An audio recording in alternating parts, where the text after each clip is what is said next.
ఓం నమస్తే. నేను doctor Venkatachaganti, president, university of applied Vedic sciences. జనవరి మనకి ఒక విశేషం జరిగింది ఆంధ్రప్రదేశ్లో. అదేంటో ఒకసారి చూద్దాము. వైభవంగా ప్రారంభమైన మూడో ప్రపంచ తెలుగు మహాసభలు. మరి మూడో ప్రపంచ తెలుగు మహాసభలు ఎందుకైందో, ఎప్పటి నుంచో జరుగుతున్నాయి ప్రపంచ తెలుగు మహాసభలు, మరి మూడోది ఎందుకైందో నాకు తెలియదు. ఆంధ్ర సారస్వత పరిషత్తు ఆంధ్రప్రదేశ్ మూడవ ప్రపంచ తెలుగు మహాసభలు జనవరి 3, 4, 5 ఓకే 2026 గుంటూరులో జరుగుతున్నాయని మటుకు విన్నాను నేను. ఇది ఈటీవీ న్యూస్ అనుకుంటా. ఎస్, ఈటీవీ తెలంగాణ న్యూస్ ఇది. సో మరి ఆంధ్ర న్యూస్ తెలంగాణలో బ్రహ్మాండంగా ఇచ్చారు. సో ఇది విశేషము. అయితే దీంతో మనకు వచ్చిన సమస్య ఏంటి అంటే, సమస్య ఏం లేదు, అద్భుతం కదా.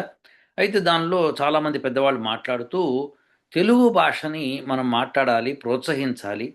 తెలుగు భాష ద్వారానే మనకి పిల్లలకి సంస్కృతి అది అందుతుంది.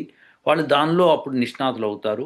ఉత్తి ఆంగ్లమే పట్టించుకోవడం కాదు, తెలుగును బాగా పట్టించుకోవాలని చెప్పి ఆ, ఆంధ్రప్రదేశ్ గవర్నమెంట్ కూడా చెప్తోంది. అలానే తెలుగు మహాసభలు కూడా చెప్తున్నారు. అందులో పెద్ద పెద్ద వాళ్ళు వచ్చారు. చీఫ్ జస్టిస్ లాంటి వాళ్ళు ఎవరు వచ్చారు, వచ్చి మాట్లాడారు. అక్కడ ఉన్న మినిస్టర్స్, లోకల్ వాళ్ళు కూడా మాట్లాడారు. సో అది విశేషం అనమాట. బాగుంది. అయితే నిన్న మా బోర్డ్ ఆఫ్ డైరెక్టర్ మురళి గారు నాకు కాల్ చేసి, నిన్న మీరు శారద గారితో చేసిన వీడియో చాలా బాగుందండి, అద్భుతమైన విశేషాలు ఉన్నాయి అందులో అని చెప్పి మాట్లాడుతూ, కానీ టైటిల్ మీరు ఎలా ఇచ్చారో చూడండి అని చెప్పి ఆ టైటిల్ గురించి కాసేపు మాట్లాడారు. ఆ టైటిల్కి ఒక విశేషం ఉందండి, అందుకే అలా టైటిల్ వచ్చిందంటే, అలా కాదండి అని చెప్పి ఆయన ఒకటి ఏదో అన్నారు, అది చూపిస్తాను మీకు.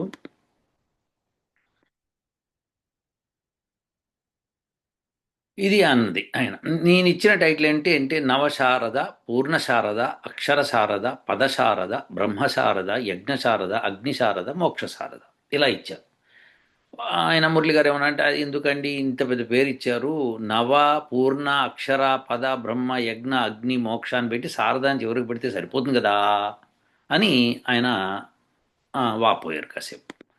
అంటే విశేషం ఏంటి, దానిలో ఏమైనా విశేషం ఉందా, ఉందండి అన్న.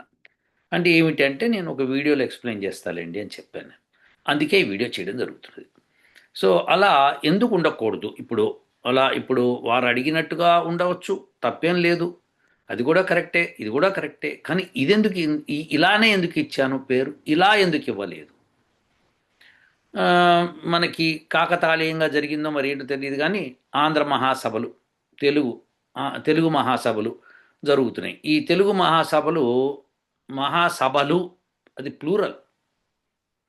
మహాసభ అంటే సరిపోతుంది కదా, సభలు అంటే చాలామంది అబ్జర్వ్ చేశారో లేదు తెలియదు కానీ, మూడవది అన్నారు. యాక్చువల్గా నా చిన్నప్పటి నుంచి జరుగుతున్నాయి తెలుగు మహాసభలు. షికాగోలో జరిగినాయి, ఇక్కడ జరిగినాయి, అక్కడ జరిగినాయి.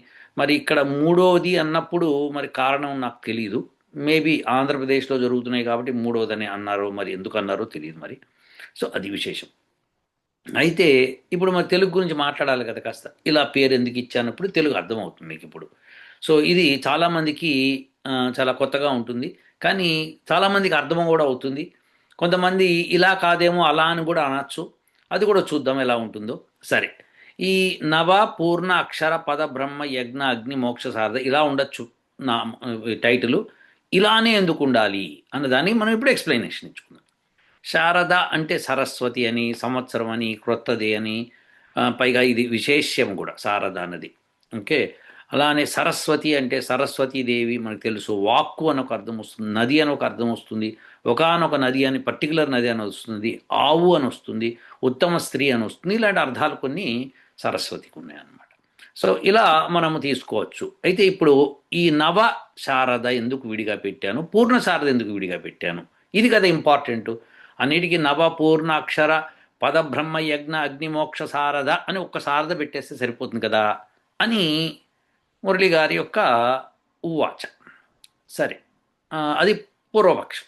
ఇప్పుడు ఉత్తరపక్షం మనం సమాధానం ఇచ్చుకోవాలన్నమాట. సో దానికి ఈ నవశారద, పూర్ణశారద, అక్షర శారద ఇలానే ఎందుకు ఇవ్వాలి అనేది చెప్పబోతున్నాం ఇప్పుడు. ఇప్పుడు మనము నవ అన్న శబ్దానికి అర్థం తెలుసుకుందాం మనం. నవ అంటే ఏమిటి?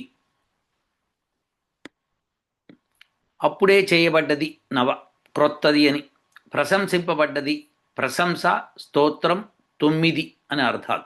కానీ 9 అనే పదము తెలుగున సమాసపూర్వకంగానే ఉండును. సమాసం వస్తే కానీ 9 పెట్టకూడదు మీరు అక్కడ.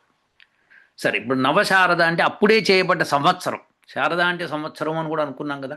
అప్పుడే చేయబడ్డ సంవత్సరం. మేము నూతన సంవత్సరం జనవరి 1న మేము ఈ వీడియో విడుదల చేసాం. అందుకని ఇది అప్పుడే చేయబడ్డ సంవత్సరం అన్నట్టుగా అర్థం వస్తుంది కదా అని నవశారదని విడిగా పెట్టామన్నమాట. ఇప్పుడు నవశారద అంటే ప్రశంసింపబడ్డ శారద అని ఇంకొక అర్థం. నవశారద అంటే నవశారద దేవీ నవరాత్రములు అని ఇంకో అర్థం. అయితే తత్పురుష సమాసము అంటే ఏమిటో తెలుసుకుందాం. ఉత్తర పదము యొక్క అర్థము ప్రధానముగా కలిగి తత్పురుష సమాసము. అంటే 2 పదాలు ఉన్నాయనుకోండి, పూర్వపదము ఉత్తర పదము అని వస్తాయన్నమాట. ఇప్పుడు నవశారదలో నవ పూర్వపదం అవుతుంది, శారద ఉత్తర పదం అవుతుంది అనమాట. అయితే ప్రథమా తత్పురుష సమాసము అంటే పూర్వకాయము అని తీసుకున్నాం అనుకోండి, కాయము యొక్క పూర్వభాగము. ఇందులో కాయం ఇంపార్టెంట్, ఉత్తర పదమే ఇంపార్టెంట్. ఈ ఈ ఈ తత్పురుష సమాసాల్లో కాయం ఇంపార్టెంట్. అది పూర్వం కావచ్చు, ఉత్తరం కావచ్చు, ఏదైనా కావచ్చు. సో ఇప్పుడు పూర్వకాయం అంటే కాయం యొక్క పూర్వభాగం అని అర్థం అనమాట. ద్వితీయ తత్పురుష సమాసం నెలతాల్పు, చంద్రుడు, నెలను దాల్చినవాడు. సో చంద్రుడు కదా మనకి తెలుసు. తృతీయ తత్పురుష సమాసము ధనాఢ్యుడు, ధనము చేత ఆఢ్యుడు. ఇది మనకి విభక్తుల్లో వస్తుంది కాబట్టి ఇట్లా తృతీయ అనేది చేతన్, చేయన్, తోడన్, తోడని మనకి తెలుసు అట్లా. చతుర్థీ తత్పురుష సమాసము భూత బలి, భూతము కొరకు బలి. పంచమీ తత్పురుష సమాసము చోర భయము, చోరుని వల్ల భయము. షష్ఠీ తత్పురుష సమాసము రాజభటుడు, రాజు యొక్క భటుడు. సప్తమీ తత్పురుష సమాసము మాట నేర్పరి, మాట యందు నేర్పరి. నన్ తత్పురుష సమాసము, అది సంస్కృతం అయితే నైన్ అని వస్తుంది అనమాట. ఇక్కడ నై తత్పురుష సమాసము అధర్మము అంటే ధర్మము కానిది, నెగిటివ్ ఉన్నదనమాట. సో ఇవన్నీ తత్పురుష సమాసాలు. ఇందులో ఉత్తర పదమే ఇంపార్టెంట్, పూర్వపదం ఏదైనా కావచ్చు, మార్చుకుంటూ పోవచ్చు అనమాట. సో ఇప్పుడు ఉత్తర పదం గురించి చెప్తూ ఇది చెప్తున్నాం అనమాట. సో ఈ ఉత్తర పదం శారద అన్నది ఇంపార్టెంట్ ఇక్కడ.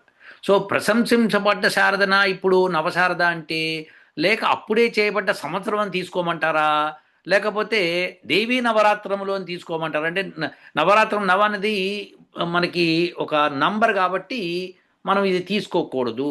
నంబర్ తీసుకుంటే వేరే సమాసం వస్తుందన్నమాట, మీకు తెలిసిన విషయమే. అది మళ్ళీ మాట్లాడదాం. సో ప్రస్తుతం ఏంటంటే ఇక్కడ ప్రశంసింపబడ్డ శారద లేదా అప్పుడే చేయబడ్డ సంవత్సరము ఏదో ఒకటి తీసుకోవచ్చు మీరు. అది తత్పురుష సమాసం కింద వస్తుందా లేదా మీరు చెప్పాలి. సో వస్తుంది అన్నప్పుడు ఏ ఏ ఏ తత్పురుషం వస్తుందో తెలుసుకోండి మీరు. సో అందుకని ఈ భాషాపరమైన టైటిల్ ఇది. నెక్స్ట్ మనము ద్విగు సమాసం. ఇక్కడ నవశారద అన్నది ద్విగు సమాసము. సంఖ్యాపూర్వము ద్విగు సంఖ్యావాచక విశేషంతో విశేషము సమసించో అది ద్విగమగును. ఇందు సంఖ్యావాచక విశేషణమే పూర్వమందు ఉండును. ముల్లోకములు, 3 లోకములు. అయితే ఇక్కడ నవశారదములు అనలేదు కదా కదా కాబట్టి మనము నవశారద అని తీసుకున్నాం అనుకోండి, అప్పుడు దేవీ నవరాత్రములు అని తీసుకోవచ్చా, తీసుకోకూడదా?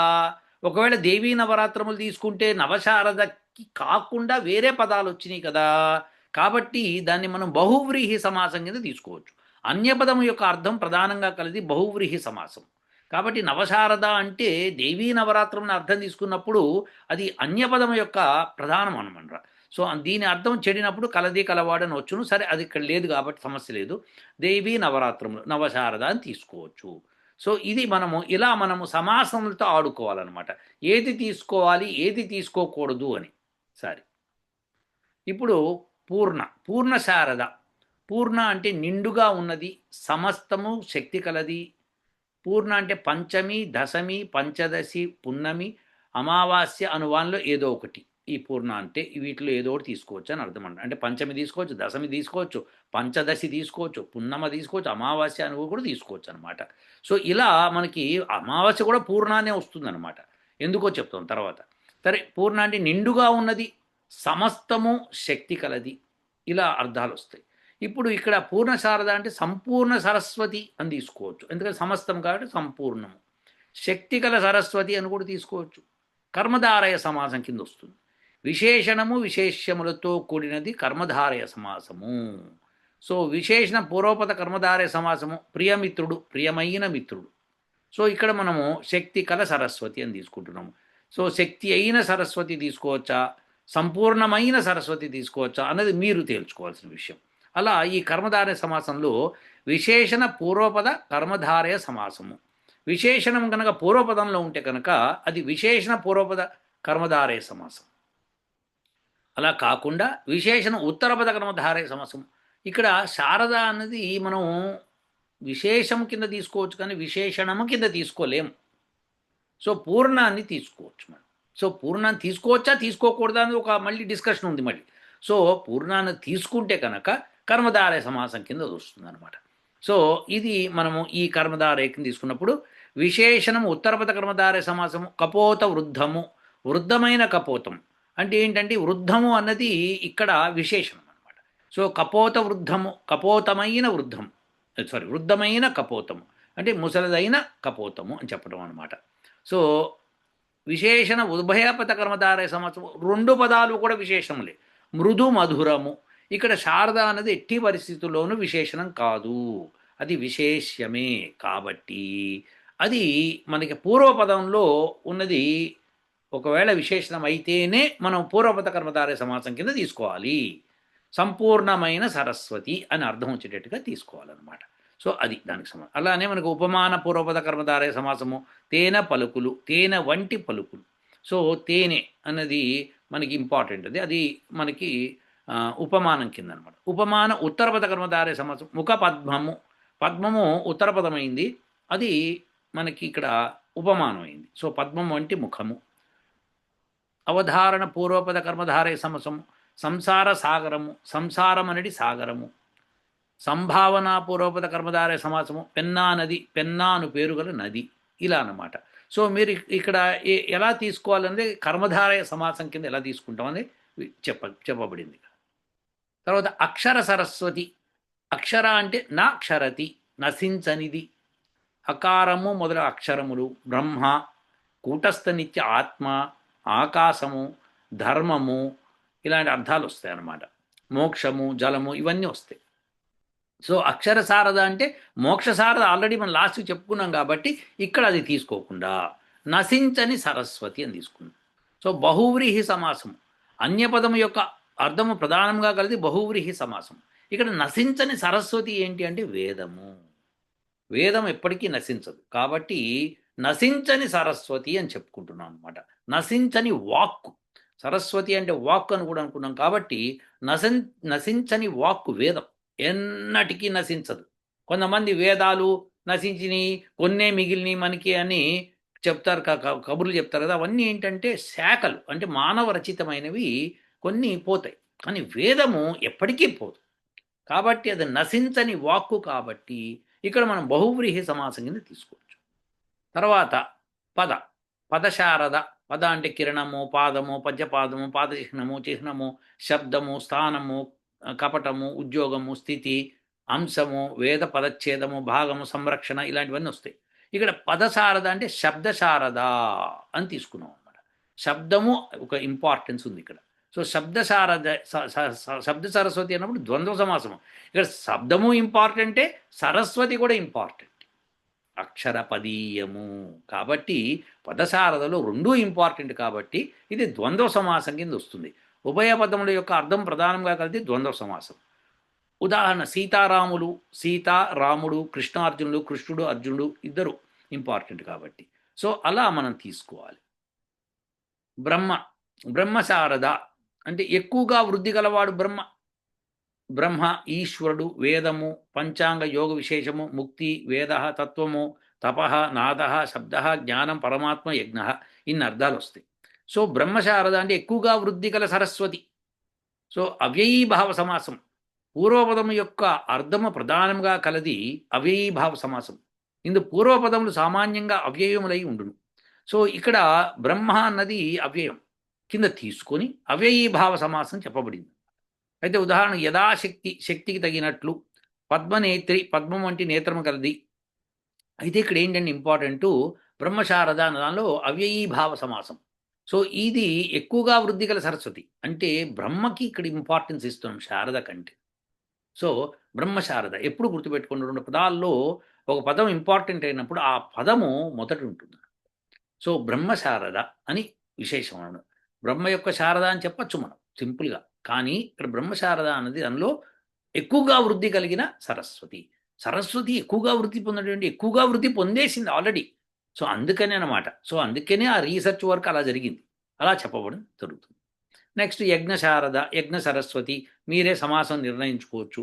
అలా అని అగ్నిశారద అంటే అగ్ని సరస్వతి, అయితే ఉచ్చ వర్ణమును పొందచేయు సరస్వతి, ఉచ్చ వర్ణమును పొందచేయిస్తుందన్నమాట.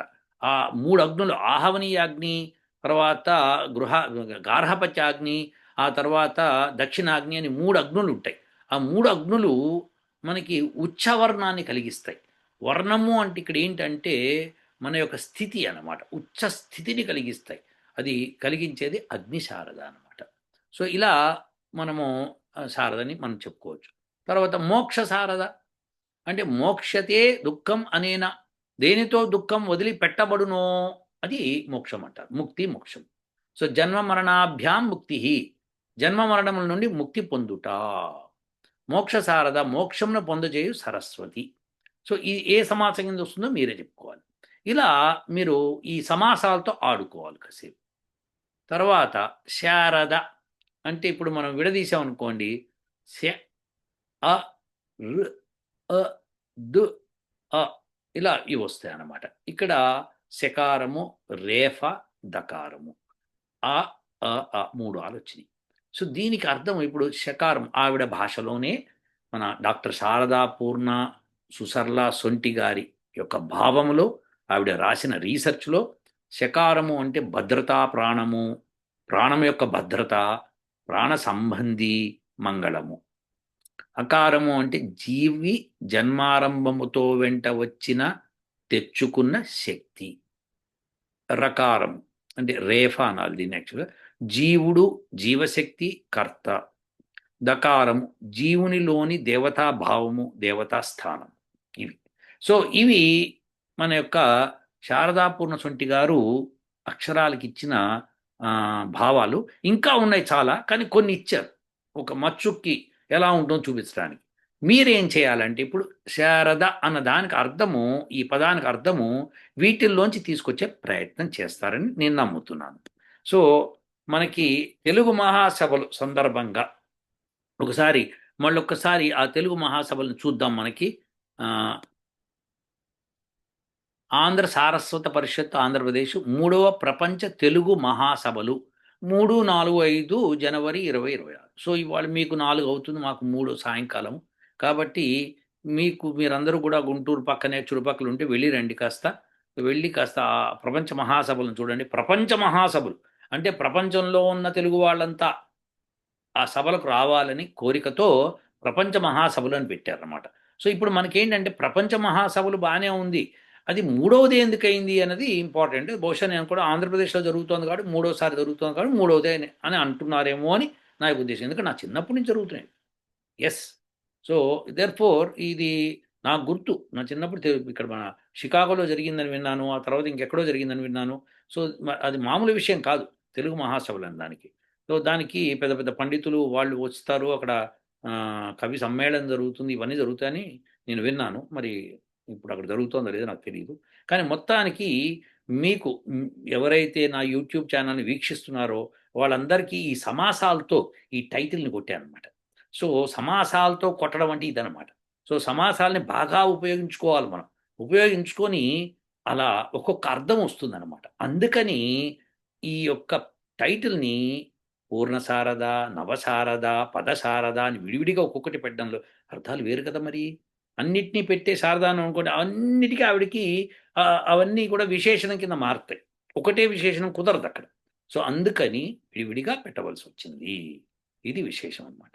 సో అలానే తెలుగు మహాసభలకి మీరు అందరూ వెళ్తారని నేను ఆశిస్తాను. వీలైతే కనీసము యూట్యూబ్లోనూ ఎక్కడో వస్తే కనుక వాటిని వినండి. చాలా బాగుంటుంది. మన భాష తెలుగు భాష. నేను ఈ ప్రారంభించినప్పుడు చాలామంది ఇంగ్లీష్లో ఆంగ్లంలో చెప్పండి, హిందీలో చెప్పండి అంటే లేదు, మనది తెలుగు భాష, తెలుగులో చెప్పుకుందాం, తప్పులైనా సరే తెలుగులోనే చెప్పుకోవాలి. ఎందుకంటే అదొక తమాషా. కొన్ని తప్పులు జరిగినాయి అనుకోండి, అప్పుడు ఇంకొకడు ఎవడో లేస్తాడు, లేచి అది తప్పయ్యా అట కాదు ఇట్లా అంటాడు. అది కదా మజా అంటే. అలా తెలుగులో మనం మాట్లాడుకుంటుంటే ఆ భాష, ఆ ఆనందము వేరుగా ఉంటుంది. మీరందరూ కూడా శారద అన్నదానికి అర్థము ఎలా చెప్తారు అనేది చెప్పండి. చెప్పి వీలైతే అక్కడ మెసేజ్‌లో పెట్టండి. మిగతా వాళ్ళు కూడా చూస్తారు. ఉంటానండి. ఓహ్!